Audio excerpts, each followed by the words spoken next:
Imagine walking down a crowded street. Someone throws words like knives, an insult, a mockery, a challenge. Most people flinch. They burn with rage or collapse in silence. Their emotions are puppeteered, their dignity auctioned to the cheapest bidder. But then, there are a rare few. People who stand untouched, as if insults dissolve before reaching them. They don't argue. They don't explain. They don't flinch. Instead, they exude a chilling calm that unsettles everyone around them. You see, weakness is loud, but power is silent. The reactive are predictable, but the untouchable are unreadable. When others seek to provoke, you must learn to starve them of the reaction they crave. Because control isn't about chains, it's about refusing to be moved. The world belongs to those who cannot be broken by words, moods, or manipulation. The question is simple. Are you one of them? Or are you still a prisoner of every passing insult? Tonight, I will reveal the 10 dark Machiavellian laws that will make you mentally untouchable. Laws so cold, so strategic, that once you apply them, no one will ever have power over your peace again. Before we begin, take a moment to join this journey fully. Subscribe to Curiosity to Wisdom, where hidden psychological truths and forbidden strategies are unveiled. This is not entertainment, it's transformation. Every lesson you hear will arm you with knowledge others fear to speak aloud. If you're ready to rise above manipulation and step into real power, stay with me until the end. The Machiavellian principle of detachment.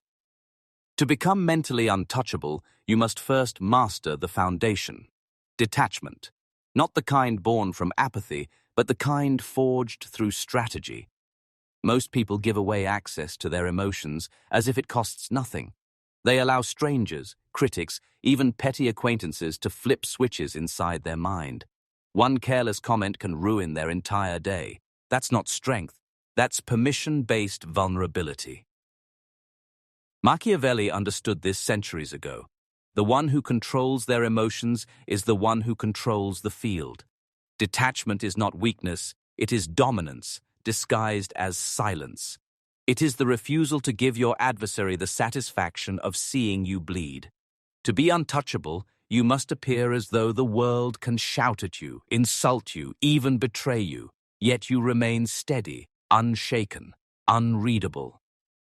The truth is, nothing frustrates manipulators more than unpredictability. They rely on the script of your reactions, anger, defensiveness, fear, apology. When you detach, you burn that script. You create an atmosphere of uncertainty. They cannot calculate your next move, and in that fog of uncertainty, you rise in power. Think of detachment as armor. While others walk bare-skinned through the battlefield of human interaction, you wear steel. Their words bounce, their tricks fail, their energy is wasted, while yours is preserved. Detachment is not about running away from emotion. It is about weaponizing restraint. This principle unlocks the doors to the darker, sharper laws that follow. Because without detachment, you will always be a slave to reaction. And a slave to reaction can never rule themselves, let alone command respect. Remember this: the untouchable do not need to announce their strength. Their silence, their composure, their indifference speaks louder than any defense. When you master detachment, you step out of the world of the reactive and into the world of the strategic. That is where the 10 dark laws begin. Law 1. Expect disrespect before it arrives. Disrespect is not an accident, it's a weapon. Most people walk through life with the naive belief that others will treat them fairly if they themselves are fair. That kindness will be repaid with kindness. That respect will automatically return if given. But reality is far colder. Many insults, many slights, many betrayals are not random. They are deliberate tests of your boundaries. And if you're unprepared, you lose before the game even begins. Think of life as walking through a dangerous neighborhood at night. If you expect it to be safe, every shadow will terrify you. Every sudden noise will make you jump. But if you walk in already expecting danger, you are never surprised. You move strategically, ready for whatever comes. The same applies to human interactions. Disrespect is not the exception. It is the rule. And when you expect it, you strip it of its power to destabilize you. This is why the weak break so easily. They assume respect is owed to them, so the moment it is denied, they collapse. But the untouchable expect disrespect before it arrives.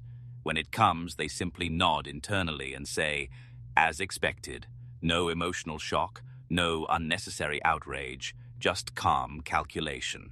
Preparation is power. The general who prepares for attack before the enemy strikes is never caught off guard. The strategist who expects betrayal before it happens is never devastated by it.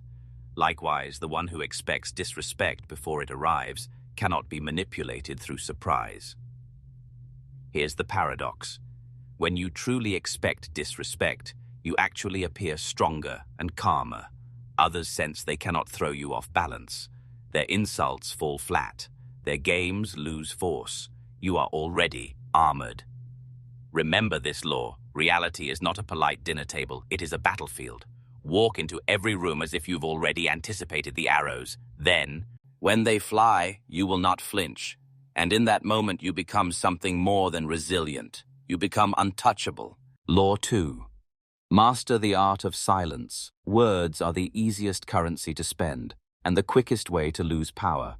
The average person believes that strength is found in the sharpness of their comeback, in the speed of their response. They believe silence is weakness, an admission of defeat. But Machiavellian wisdom flips this belief upside down. Silence is not weakness. It is the highest form of control.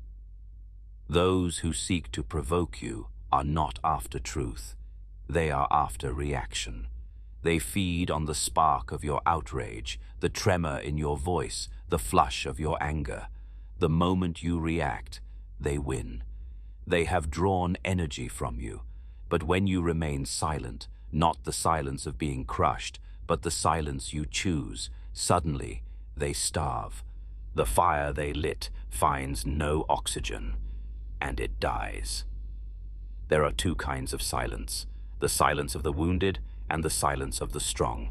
The first is heavy, bitter, and reveals hurt. The second is deliberate, unnerving, and reveals dominance. It is the pause that unsettles, the blankness that makes others question themselves. It is the refusal to be baited into their script. To master silence, practice it deliberately. When confronted, count slowly in your mind before you answer. Let seconds stretch. Let the air grow heavy. You'll find that in those moments, the balance of power shifts, not in favor of the one who shouted, but in favor of the one who remained calm enough to choose when or if to speak. Memorize this affirmation. Silence is strength. Every time you bite your tongue, when you're tempted to explode, you're building a fortress around your mind. Every time you pause instead of react, you train your enemies to fear the abyss of your calm. Understand this truth. People can fight your words, but they cannot fight your silence. Because silence cannot be twisted, cannot be quoted, cannot be undone. It is the purest form of control. Law 3. Never let emotions betray you. Emotions are natural. They surge, they boil, they twist inside you. But here's the harsh truth. Emotions are not commands. They are signals, information to be studied, not orders to be obeyed. The average person doesn't know this. They wear their anger on their face, their fear in their voice, their joy in their posture. They believe expressing every emotion makes them authentic. In reality, it makes them predictable, and predictability is the greatest vulnerability in power dynamics. Understand this. It is not wrong to feel emotions. Even Machiavelli admitted rulers must feel. But to show them recklessly, that is suicide. The enemy does not need your secrets when your face broadcasts them. A rival doesn't need strategy when your anger betrays you. Every uncontrolled expression is a crack in the armor. Instead, become the observer of your own mind. When anger rises, don't act. Watch. Notice its rhythm. Notice the stories it tries to push into your thoughts, but remain apart from it, like a general studying the battlefield from a high tower. When fear whispers, run, you stand still and examine its message. When joy urges you to celebrate openly, you measure its timing. This distance is the essence of mastery. Practical exercise. Next time emotion surges, pause and name it silently in your mind. Anger, fear, excitement. That simple act of naming separates you from it. You are no longer drowning in the wave. You are standing on the shore watching it crash. Repeat this affirmation. I control myself. Let it etch into your mind. Because in truth, the world cannot control you unless your emotions do. The one who controls their emotions controls their fate. Remember this. Storms will always come, but it is only the unskilled captain who lets the storm steer the ship. Be the captain who holds the wheel steady, no matter how fierce he waves, and then watch as others, who are slaves to their emotions, crash upon the rocks you've already sailed past. Law 4. Control the frame. Never defend. Power is never found in defense. The moment you defend, you've already accepted their frame, the perspective they chose, the battlefield they set. Defending is fighting on their terms, and fighting on their terms is losing, even if you win the argument. Most people fall into this trap daily. Someone accuses them, mocks them, questions them, and immediately they rush to explain, to justify, to prove themselves. They believe their defense clears their name, but in reality, it chains them. Because once you defend, you admit the other person's words have weight. You grant them the authority to put you on trial. A Machiavellian mind never defends. It reframes. If they accuse you of arrogance, you don't defend by saying, I'm not arrogant. Instead, you reframe. Confidence threatens the insecure. If they call you selfish, you don't justify yourself. You reframe. Everyone protects what matters to them. What do you protect? In one move, you've shifted the spotlight. You've pulled them into your arena. Control the frame, and you control perception. Arguments are rarely about truth. They are about dominance. The one who defines the frame defines reality, and the one who refuses to be trapped inside another's frame remains untouchable. Practical strategy. When attacked verbally, pause. Don't rush to answer. Ask yourself, whose frame am I speaking from? If it's theirs, stop. Reset. Deliver your words as if you are narrating the stage itself. Silence, redirection, and reframing are your arsenal. Affirm this. I control frames. Make it a mantra, because every time you defend, you kneel. Every time you reframe, you rise. Understand this truth. The strongest walls are not built from explanations, but from control of perception. When you refuse to defend and instead seize the frame, you move from the accused to the judge, from the reactive to the ruler, from the powerless to the untouchable. Law 5. Detach from opinions, good or bad. Most people live enslaved not by chains, but by opinions. They hunger for praise. They crumble under criticism. A single compliment can inflate their ego. A single insult can shatter their spirit. This is the dual trap. Both praise and blame make you dependent. Both give others power over your state of mind. Here is the brutal truth. If you let praise build you, you've already given permission for criticism to destroy you. External validation is a drug. It feels sweet when you taste it, but it leaves you craving more, and the supplier is never you. The Machiavellian mind refuses to be fed like that. True strength comes only from internal validation, your own measure, your own approval, your own silent nod. Detach from both applause and rejection. That doesn't mean you never listen to feedback. It means you evaluate it selectively. Ask, does this opinion come from someone competent, someone strategic, someone worth listening to? Or is it just noise, another attempt at manipulation, another attempt to bind you? Most voices deserve silence, not attention. Here's an exercise. Try a 1-week validation detox. For 7 days, when someone praises you, accept it without clinging to it. When someone criticizes you, hear it without flinching. Write down both, then set them aside. At the end of the week, notice how much calmer you've become. Notice how little control others now hold over your mood. Repeat this affirmation. I validate myself. Because once you learn this, nobody can make or break you with words. Their praise cannot enslave you. Their criticism cannot chain you. Remember, the untouchable do not need approval to act, nor rejection to stop. They walk their path with steady steps, neither drunk on applause nor broken by insults. That is why they are feared, that is why they are respected, and that is why they cannot be controlled. Law 6. Reward control, punish reaction. Discipline is not built by chance. It is built by design. If you want to be mentally untouchable, you must condition yourself the way a strategist conditions an army, through rewards and punishments. The truth is, your mind is always watching your behavior.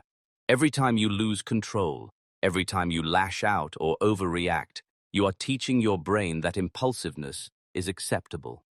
But every time you hold the line, every time you remain calm when provoked, you reinforce the command structure of your own psyche. Machiavellian wisdom tells us that power is never random. It is engineered. You cannot hope to just be strong when chaos strikes. You must train yourself with systems that make composure automatic. That means rewarding yourself when you control your emotions and punishing yourself when you let them control you. Reward control. After staying calm in a heated moment, treat yourself. Record it, reflect on it, acknowledge the victory. This signals to your brain, this is what strength looks like. Over time, your mind learns to crave that calm dominance. Punish reaction. When you fail, when you let anger, fear, or insecurity spill out, don't shrug it off. Impose a consequence. Take away a comfort. Deny yourself an indulgence. Add an extra task to your day. It's not about cruelty. It's about accountability. You must prove to yourself that reaction has a cost. This conditioning rewires you. Soon, control becomes your default state. Instead of burning energy on anger, you begin to crave the calm of restraint. Instead of reacting, you pause automatically. This is not magic. It is behavioral engineering applied ruthlessly to yourself.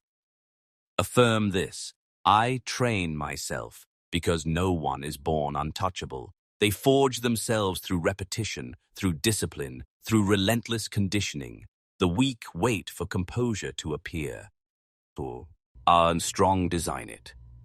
Remember, you are both the ruler and the subject of your own mind. Reward your inner soldier for loyalty. Punish it for rebellion. Soon, control will not be something you strive for. It will be who you are. Law 7.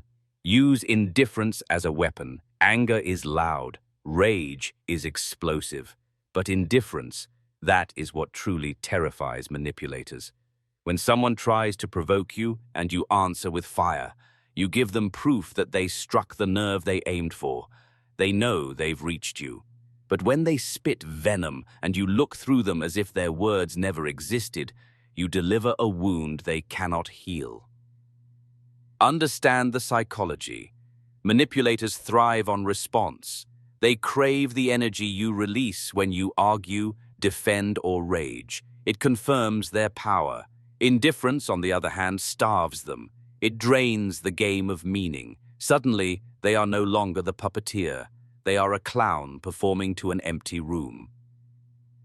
There is a difference between fake indifference and genuine indifference. Fake indifference is when your body betrays you. Tensed shoulders, clenched jaw, forced silence. People sense the mask, but genuine indifference comes from a higher focus. You are not pretending not to care. You truly don't, because your mind is consumed by more important goals. The petty attack barely registers on your radar. Indifference is not about cowardice. It is a blade sharper than anger. When wielded correctly, it makes others question their own relevance. It leaves them unsettled, desperate, wondering why their tricks failed. And that desperation often forces them into mistakes, revealing weakness you can exploit. Practical strategy. The next time someone insults you, resist the temptation to argue. Instead, shift your attention completely. Talk about something unrelated, walk away, or simply stare with calm silence. Do not play the role they wrote for you. Write your own. Remember this: indifference is not passive. It is active domination. Anger gives your enemy proof. Silence and indifference give them nothing but shadows. The untouchable do not waste time in duels of ego. They wield indifference as their weapon, and in doing so, they cut deeper than rage ever could. Law 8. Redirect energy into power. The weak waste energy on reaction. The strong convert it into fuel. Every insult, every attack, every setback carries raw energy. Most people squander it, burning themselves with anger, drowning themselves in self-pity. But the Machiavellian mind knows better. Energy cannot be destroyed, but it can be redirected. When someone criticizes you, you have two choices: collapse under the weight of their words, or turn it into intelligence. Ask yourself, why did they attack? What fear drives them? What weakness do they reveal by targeting you? Criticism is a map of your enemy's insecurities. Every hostile word is a clue if you're sharp enough to read it. Even betrayal carries power. Most mourn betrayal, but the untouchable harvest it. They take the sting and forge it into sharper awareness, stronger boundaries, and colder calculation. Where others see loss, they see an upgrade in vigilance. Where others see wounds, they see armor being built.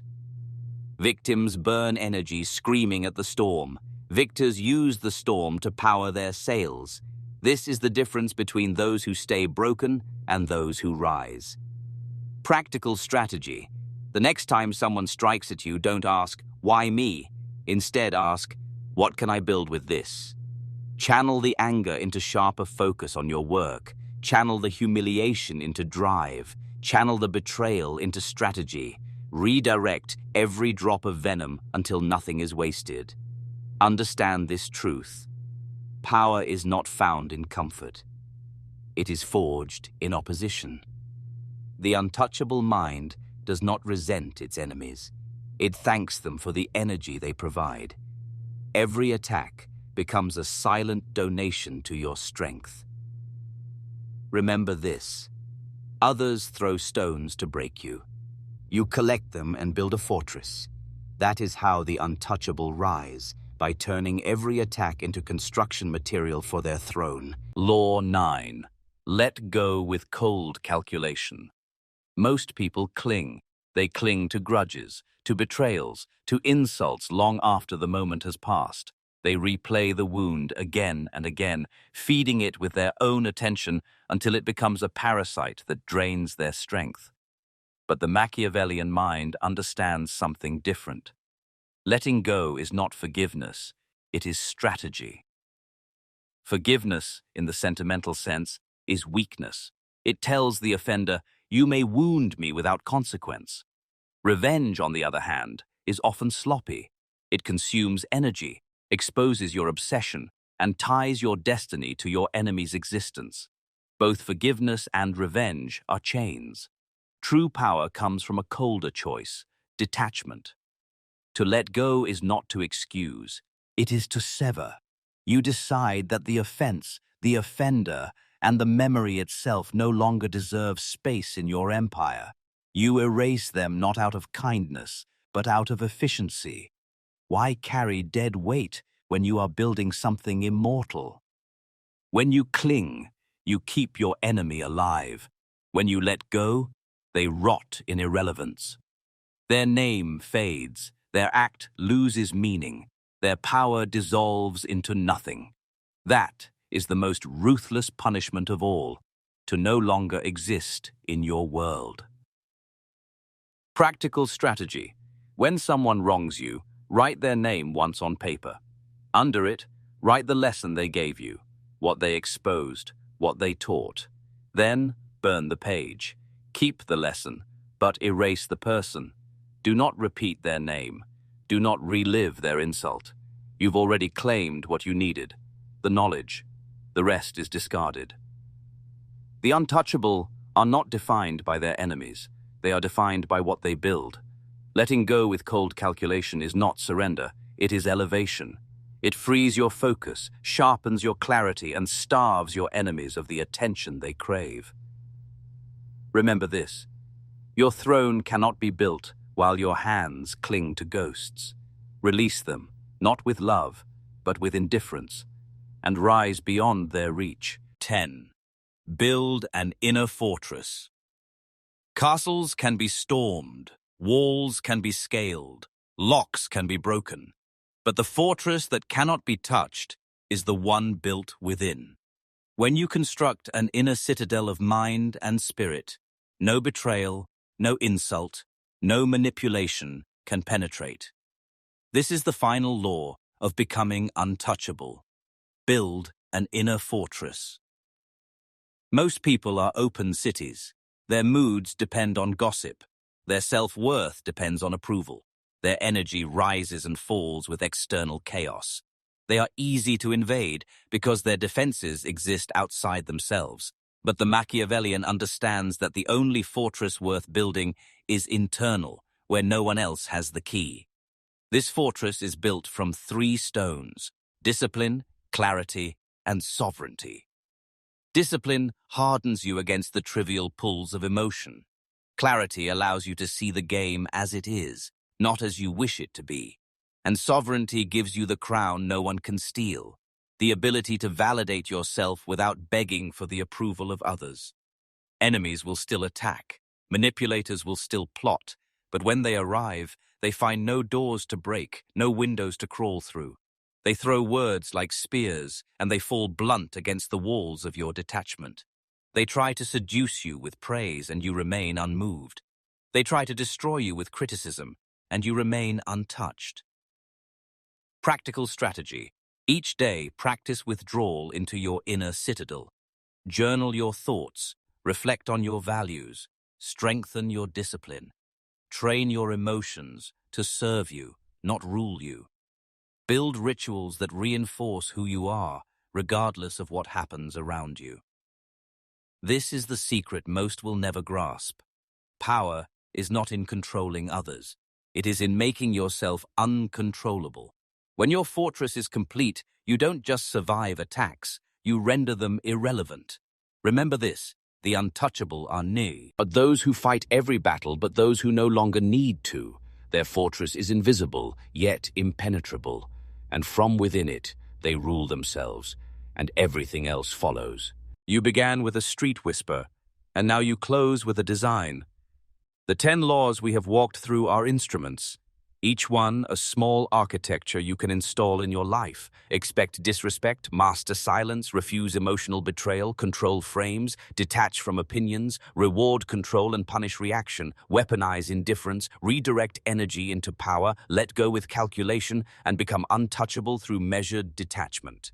Taken together, they form a syllabus for inner sovereignty. Transformation is incremental. Do not attempt radical rewrite overnight. The implementation strategy is simple: 1 law at a time. Choose the law that produces the most leverage in your current life and practice it until it no longer requires effort. For 4 weeks, focus on silence. For the next month, Calibrate reactions through reward systems. For another cycle, practice frame control. Small, disciplined practices compound exponentially. The mind learns by repetition, and strategies become habit. Imagine yourself 3 months from now. You no longer rush to answer petty provocations. You keep the same face during storms. People test you and are disappointed because you refuse the bait. Your attention is allocated to craft and durable relationships. You experience less anxiety and greater clarity because your nervous system is less subject to random social shocks. That vision is accessible. It is not mystical. It is engineered. This path is not for the faint-hearted. It requires rigor, intellectual honesty, and the willingness to choose calm over catharsis. But if you commit, you will gain something rarer than popularity: inner autonomy. You will feel what I mean when I say you are less bothered by the world because you have designed your internal world differently.